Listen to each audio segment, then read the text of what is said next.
Hi అండి, అందరికీ నమస్కారం. Welcome to my channel. ఈ వీడియోలో ప్రభుత్వ ఉద్యోగులకు భారీగా వరాలండి. 7 బెనిఫిట్లపై అయితే సర్వత్రా ఉత్కంఠత నెలకొందండి. సో, ఈ 7 బెనిఫిట్స్ ఏంటి అనేది మనము ఈ వీడియోలో తెలుసుకుందాం. ఉద్యోగ పెన్షనర్స్‌కి రావాల్సిన బెనిఫిట్స్ అండి ఇవి. సో, వీటి గురించిన పూర్తి స్థాయి సమాచారం అయితే ఈ వీడియోలో ఉంది. వీడియోని ఎక్కడే కానీ స్కిప్ చేయకుండా చివరి దాకా చూసినట్లయితే ఇన్ఫర్మేషన్ పూర్తిగా అర్థమవుతుంది. అలాగే వీడియోకి లైక్ చేయండి ఫ్రెండ్స్. చాలామంది వీడియోని లైక్ చేయడం అయితే మర్చిపోతున్నారు.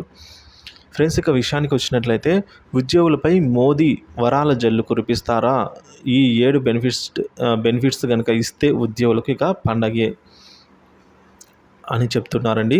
సో, అభివృద్ధి చెందిన దేశాలలో మన దేశాన్ని నిలపాలనే ఆకాంక్షతో కేంద్ర ప్రభుత్వం లక్ష్య సాకారంగా అడుగులైతే వేస్తుందండి. ఆ దిశగా ఆర్థిక సంవత్సరంలో 8 నెలల సమయం మిగిలి ఉండగా ఆ 8 నెలల కాలానికి సంబంధించిన వార్షిక బడ్జెట్ను ఈరోజు లోక్సభలో అయితే ప్రవేశపెట్టనున్నారు. ఈ బడ్జెట్ కేంద్ర ఆర్థిక మంత్రి నిర్మలా సీతారామన్ గారు వరుసగా 7వసారి సమర్పించనున్న బడ్జెట్ కావడం కొసమెరుపు. సో, దేశంలో ధరలు మండిపోతూ ఉన్న నేపథ్యంలో మధ్యతరగతి ప్రజలు పన్ను ఉపశమనంపై అయితే ఆశలు పెట్టుకోవాల్సిందిగా మోదీ సర్కార్ 3.0 ప్రభుత్వం అయితే పూర్తి స్థాయి పద్దుని ఈరోజు సమర్పించనుందండి. సో, అభివృద్ధి సంక్షేమం మధ్య సమతూకం పాటించే విధంగా కేంద్ర ప్రభుత్వం అడుగులైతే వేస్తున్నాయని సమాచారం అందుతోంది. సో, మోదీ సర్కార్ వృద్ధికి ఊతమిచ్చి ద్రవ్యోల్బణం నియంత్రణకు ప్రాధాన్యత ఇవ్వాలని అయితే ఫీల్ అవుతున్నారట నరేంద్ర మోదీ గారు.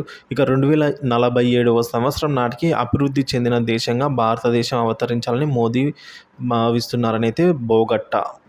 సో, 2047 సంవత్సరానికైతే భారతదేశము ఈ విధంగా డెవలప్డ్ కంట్రీలో ప్లేస్ సంపాదించాలి అని చెప్పేసి మోడీ ఆలోచిస్తున్నట్టు తెలుస్తుంది. కాబట్టి కేంద్ర బడ్జెట్పై లోక్సభ, రాజ్యసభలలో 20 గంటల పాటు చర్చ జరగనుందని అయితే సమాచారం అందుతోందండి. ఉద్యోగులు ప్రధానంగా 7 వరాలపై అయితే ఆశలు పెట్టుకున్న నేపథ్యంలో కేంద్ర ప్రభుత్వం నుంచి వాళ్లకు బెనిఫిట్ కలిగేలాగా ఏదైనా నిర్ణయాలు వస్తాయేమో అని అయితే చూడాల్సి ఉంది. సో, ఉద్యోగులు కూడా వాళ్ళకు సంబంధించిన బకాయిలు అయితే చాలా ఉన్నాయి. వాటికి సంబంధించి అలాగే 8వ వేతన కమిషన్ సంబంధించిన ముఖ్యమైన అప్డేట్స్ వీటన్నిటి కోసం అయితే ఎదురు చూస్తున్నారండి. ఇకపోతే స్టాండర్డ్ డిడక్షన్ లిమిట్ను ₹1,00,000 పెంచాలని, ఆదాయపు పన్ను స్లాబ్ రేటును మార్చాలని, సెక్షన్ 80C డిడక్షన్ లిమిట్ పెంపు, సేవింగ్స్ వడ్డీపై మినహాయింపు పెంపు, హౌసింగ్కి ఎవరైనా ఇల్లు కట్టుకుంటా ఉంటే వాళ్ళకి ప్రోత్సాహము, అలాగే హౌస్ రెంట్ అలవెన్స్ ట్యాక్స్, కొత్త పన్ను విధానంలో సమానత్వము కావాలని ఉద్యోగులు కోరుకుంటున్నారండి. ఇప్పుడు ఈ 7 పైన అయితే ఉద్యోగులు సర్వత్రా ఆసక్తిగా ఉన్నారండి. ఉద్యోగులపై మోదీ వరాల జల్లు కురిపిస్తారో లేదో చూడాల్సి అయితే ఉందని కామెంట్లు అయితే ఇప్పుడే వ్యక్తమవుతున్నాయండి. ఇక మోదీ సర్కారు ఉద్యోగులకు దీర్ఘకాలిక బెనిఫిట్ అందించే వాటిపై దృష్టి పెడితే బెటర్ అని మరికొందరు కామెంట్ చేస్తూ ఉన్నారు. సో, మోదీ ప్లాన్ ఏ విధంగా ఉండనుందో మరి చూడవలసి అయితే ఉంది ఫ్రెండ్స్. సో, మొత్తానికి మనం చూసుకున్నట్లయితే ఈ విధంగా ఏదైతే ఉద్యోగులు హౌసింగ్ కానీ లేదా హెచ్ఆర్ఏ కానీ వీటిపైన అయితే పెండింగ్ బిల్లు కానీ వీటిపైన అయితే ఎక్కువగా ఆశతో ఉన్నారండి. 8వ వేతన కమిటీ సిఫార్సు కోసం ఇవన్నీ కూడా సంబంధించి నిర్ణయాలు వెలువడతాయని అయితే ఎదురు చూస్తున్న వేళ ముఖ్యంగా ఉద్యోగ పెన్షన్కు సంబంధించి 20 గంటల పాటు అయితే చర్చ కొనసాగనుంది అని చెప్పేసి అంటున్నారు. సో, ఈ అసెంబ్లీ సమావేశాల్లో అంతటి కూడా.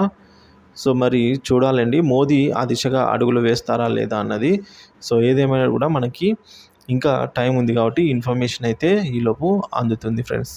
సో, మన ఛానల్ని ఏపీ ప్రభుత్వ ఉద్యోగ పెన్షన్లకు అలాగే కేంద్ర ప్రభుత్వ ఉద్యోగ పెన్షన్లకు సంబంధించిన తాజా సమాచారం కోసం మన ఛానల్ సబ్స్క్రైబ్ చేసుకుని అప్డేట్స్ అయితే ఫాలో అవుతున్నాయి. Thank you for watching this video friends.